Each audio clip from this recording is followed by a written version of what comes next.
Part 1. Into the fire of self, where the demon waits. What if the most miraculous transformation you will ever experience doesn't come from escaping your darkness, but from facing it so completely that it loses its power over you? Imagine for a moment that the real turning point of your life isn't found in success, relationships, and/or spiritual enlightenment, but in a silent confrontation with the part of yourself you've spent years avoiding. That part has no name, yet it influences your choices. It lives in your reactions, in your shame, in your quiet regrets.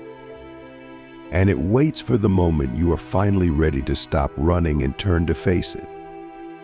We all carry within us a shadow, an essential concept in depth psychology made famous by Carl Jung. The shadow is not some evil force lurking in the dark corners of your mind. It is the part of you that holds all your denied desires, repressed emotions, and the truths you never had permission to explore. When we are children, we learn what is acceptable and what is not.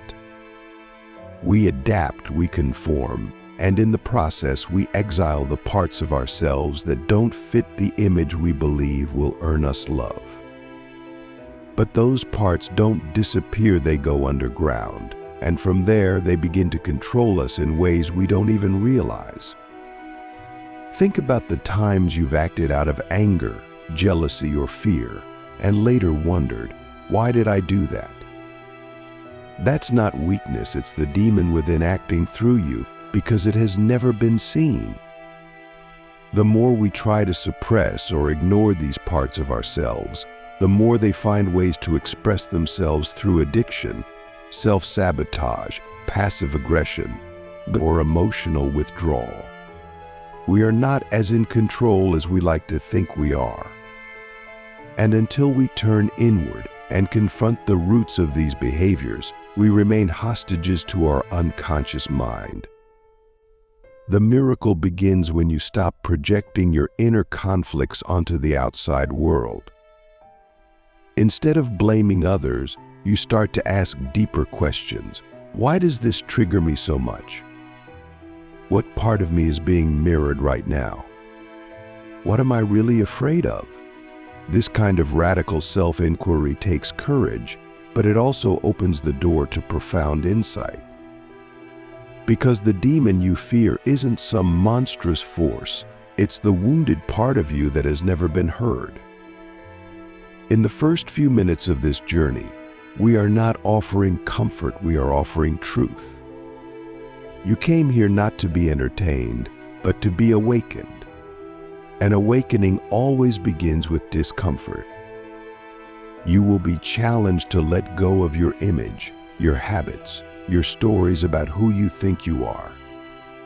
The ego will resist because it thrives on certainty and control, but the soul longs for something deeper, wholeness. Click subscribe to this channel to get more profound insights. So let us ask the question that most people are too afraid to ask. What are you terrified of finding if you looked at yourself without filters, without excuses, without masks? This question is not rhetorical. It's the first step into the fire.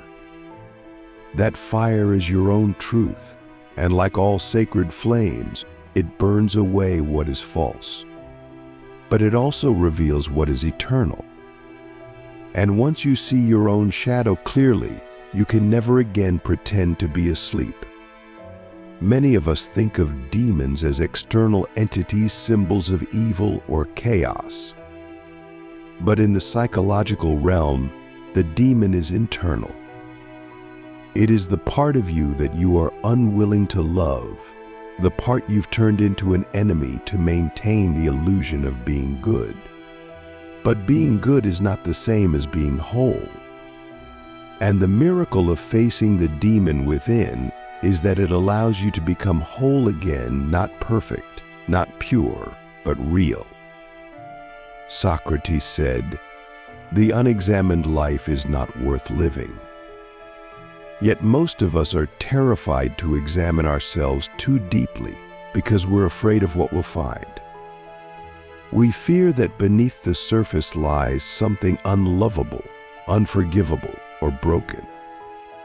But what if the opposite is true? What if your shadow is not there to destroy you, but to guide you? What if your demon is simply the guardian of your authenticity, waiting for you to reclaim what you've lost? Let's get practical. When was the last time you caught yourself lying not to someone else, but to yourself? When did you last feel envy and pretend it was something else? When did you feel rage and call it stress? These are not random emotions, they are signals from the shadow. Instead of rejecting them, try listening. Ask, what are you trying to teach me? What do you need from me that I've been unwilling to give? This is where the shift begins. You stop fighting your darkness and begin to understand it. You become curious rather than judgmental. You ask deeper questions rather than offering shallow affirmations. And in that process, the demon begins to dissolve not because it's been defeated, but because it's been integrated. And integration is the essence of freedom. Viktor Frankl reminded us, when we are no longer able to change a situation, we are challenged to change ourselves. But real change is not cosmetic, it's foundational. It starts with facing the parts of ourselves we've labeled as wrong or bad, and seeing them instead as wounded, misunderstood, and in need of love. This is not a call to indulge your worst impulses, it's a call to listen to their origin. Because when you understand the wound, you don't have to act from it anymore. The miracle is not that the demon disappears, it's that it transforms. Rage becomes clarity. Fear becomes humility. Shame becomes compassion. And the part of you that once sabotaged your life becomes the very source of your wisdom. But this only happens when you stop pretending you don't have a shadow and start dancing with it instead. So let me ask you a question that could change your life. What part of yourself have you kept in the dark out of fear that it would ruin you if seen? What if instead of ruining you, it could redeem you? What if the miracle you've been waiting for isn't found in perfection, but in the courage to face the part of yourself you've never dared to love? This is the miracle of facing the demon within, and it changes everything. Part 2. The alchemy of inner confrontation, turning shadows into power. When you first begin to face the demon within, it feels like stepping into a storm, chaotic, confusing, disorienting. You may question your own identity, your choices, your beliefs. It's unsettling to realize that much of what you thought was you was actually a defense mechanism or a mask. But this discomfort is not a sign of failure, it's a sign of progress. True transformation always begins with confusion, because the old self must dissolve before something more authentic can emerge. The philosopher Alan Watts once said, "You do not need to overcome the world. You need to overcome yourself." But what does that really mean?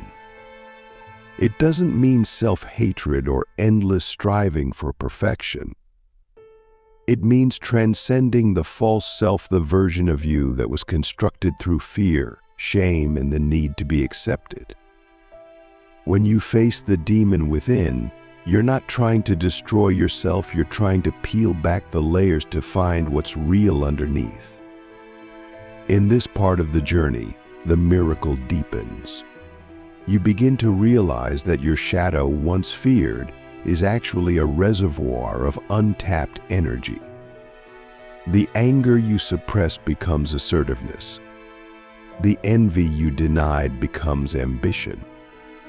The fear you avoided becomes wisdom. These dark emotions lose their toxicity when you stop rejecting them and start learning from them. They are not flaws, they are fuel. But make no mistake, this process is not easy. You must be willing to feel what you've spent years avoiding. That means sitting in silence with your pain, without numbing it through distraction. It means admitting truths that bruise your ego. It means grieving the parts of yourself you abandoned to survive. And yet, through this grief, something extraordinary happens. You start to become whole. Wholeness is not the same as happiness. It's deeper. Happiness comes and goes, wholeness stays. It is the quiet sense of alignment you feel when your outer actions reflect your inner truth. It is the calm that arises when you no longer have to pretend. And it is the strength that emerges when you stop running from your own reflection and start standing in it fully. So how do we continue this alchemical process? We begin by practicing radical honesty, not just with others, but with ourselves. We must be willing to say, yes, I am capable of cruelty. Yes, I have manipulated to get what I want. Yes, I have betrayed my own values. Not because we want to wallow in guilt, but because we want to stop living in denial. As long as we lie to ourselves, the demon grows stronger. There is a strange paradox here. The more you admit your darkness, the less power it has over you. The more you name it, the more it dissolves. This is why confession is such a powerful concept across spiritual traditions, not because it punishes, but because it liberates. What stays hidden festers. What is brought to light can be healed. Consider this. If you could look at your worst traits with the same compassion you give to a crying child, how would your life change? What if, instead of shaming yourself for your flaws, you became curious about their origin? That is the moment you stop judging and start understanding. And understanding is the doorway to transformation. As Rumi said, the wound is the place where the light enters you. At this stage, you must also learn to set boundaries not just with others, but with your own patterns. When your shadow tries to repeat an old story of victimhood, of control, of avoidance, you must choose differently. You must say, I see this, I've been here before, and I choose another path. This is where real power begins to take root, not in dominance, but in discernment. This kind of inner work requires solitude, not isolation, but intentional space to listen deeply. The world is loud, and your demon hides in noise. You must create silence not just around you, but within you. Meditation, journaling, time in nature, these are not luxuries, they are necessities. Because without silence, you cannot hear the truth of your own soul. And here's the truth. The demon you feared is not a monster. It is a messenger. It came bearing the pain you were too young to process. It protected you in ways that were necessary at the time. But now, as an adult, you no longer need its protection, you need its wisdom. And that wisdom can only be received through presence, acceptance, and love. Let's pause and ask a question that could shatter your old identity. What if the part of you you've most hated is actually the source of your deepest gift? This is not romantic idealism, it's psychological truth. The artist who creates beauty from suffering. The leader who inspires because they've known powerlessness. The teacher who guides because they've known confusion. These people didn't get lucky, they faced the demon and alchemized the darkness into depth. You can do the same, but you must be willing to be humbled. You must be willing to admit that you don't have all the answers, that you've been wrong, that you've hurt others, that you've hurt yourself. And then only then can you begin the sacred process of rebuilding your life from the inside out. The miracle of this process is that it does not require perfection. It requires presence. One moment of truth is more powerful than 1,000 affirmations. One act of courage, saying what you really feel, doing what you know is right, letting go of who you no longer are, can shift your entire reality. But you must be willing to risk everything that isn't real to find what is. As you continue this journey, you may feel a strange sense of emptiness. That's normal. The old identity is dying. The masks are falling away. And before the new self emerges, there is a space in between, a sacred void. Do not rush to fill it. Let it teach you. Let it cleanse you. Let it prepare you for the truth you are about to step into. Buddha said, "No one saves us but ourselves. No one can and no one may. We ourselves must walk the path." That path leads straight through your inner darkness. But on the other side, there is something miraculous, not a new version of you, but the original you, the one that existed before fear taught you to hide. And that self is not fragile. It is fierce. It is free. So now the question becomes, are you willing to let go of everything that isn't truly you, even if it means losing the comfort of who you've always been? Because if you are, the miracle will not delay. It's already waiting. Part 3. Rising from the ashes, the rebirth of the authentic self. There comes a moment in every deep inner journey when the storm begins to settle, the darkness starts to shift, and the silence becomes sacred instead of terrifying. This is not the end of the road, but it is the beginning of something entirely new. After the confrontation with the demon within, something profound happens. You begin to feel yourself returning, but not to who you were before. You return as someone more whole, more grounded, and more real. This return is not a reversal, it is a resurrection. Think of the mythological phoenix burning in its own fire, only to rise from the ashes stronger than before. This is the image of transformation that emerges when you have truly faced your shadow. You are no longer trying to become someone else. You are no longer chasing some perfect version of yourself. You are simply becoming what you already are, beneath the fear, beneath the ego, beneath the error, beneath the programming. That is the miracle, not that you become more, but that you finally stop pretending to be less. There is a stillness that follows profound inner work. It's not the stillness of avoidance, it's the stillness of integration. You no longer feel the need to react to every trigger. You don't chase validation in every room you enter.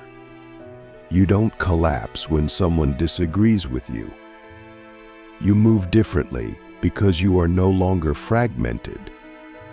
You are no longer many selves competing for control. You are one. This wholeness changes everything. It changes how you speak, how you love, how you lead. You begin to trust yourself, not because you're always right, but because you're no longer afraid of being wrong. You can admit your flaws without shame. You can own your emotions without projecting them. You can stand in a room full of people and no longer need to perform. That is what authenticity feels like, and it's priceless. But let's be clear, this is not a permanent state. the work never ends. The demon you faced may return in new forms at new levels of your life. But now you know how to meet it. You know its language. You know how to pause, breathe, and respond with wisdom instead of fear. You are no longer a puppet to your unconscious. You are present, and presence is power. Spiritual teacher Ram Dass once said, "We're all just walking each other home." That home is not a place. It is a state of being where nothing is hidden, nothing is denied, and nothing is feared. It is the space inside you that has always been there, waiting for you to return. And now, after facing your darkness, you know the way back. You carry the map in your bones. Now comes the most important part. What will you do with what you found? This isn't just about feeling better. This is about living better, living with integrity, living with courage, living with compassion, not just for others, but for yourself. You now know what it means to suffer silently. You know what it means to wear a mask. You know what it means to be lost in your own story. And because of that, you now have the power to guide others back to themselves. But here's the paradox. You can only guide others by continuing to walk your own path. You don't save people by fixing them. You save people by being an example of someone who has done the work. Someone who has faced the fire and emerged not as a guru, but as a human, unpolished, honest, and awake. That is the kind of presence that changes lives. That is the kind of presence the world is desperate for. So ask yourself again, what am I here to do, now that I am no longer afraid of my own reflection? Because now the excuses are gone. The masks have fallen. The demon has been named. You are not powerless anymore. You are not broken. You are not who you were before this journey began. And that means you are free to choose, consciously and fully, how you will serve the world. This is where legacy begins, not in what you achieve, but in how deeply you live. Not in how many people admire you, but in how many people you empower. And that empowerment starts by embodying the truth that wholeness is possible, that healing is not a myth, that facing your inner demon is not the end of your story, it's the beginning of your sovereignty.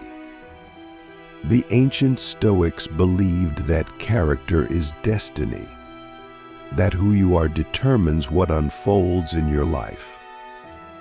When you've done this level of inner work, your character changes. You no longer chase what doesn't matter. You no longer tolerate what drains your soul. You no longer abandon yourself to meet the expectations of others. You live aligned, and in that alignment, life begins to flow. There will still be pain. There will still be loss, but you won't collapse under it anymore. Because now you've met the part of yourself that cannot be shaken, the part that survived the storm. The part that watched the old self die and chose to rise anyway. That is the part of you that is sacred. That is the part of you that no one can take away. So let us ask the final question, the one that echoes through all great transformations. If you had nothing left to hide, what kind of life would you live? Would you speak your truth more freely? Would you love more deeply? Would you create more boldly? Would you walk into every room with your whole self instead of a curated version of it?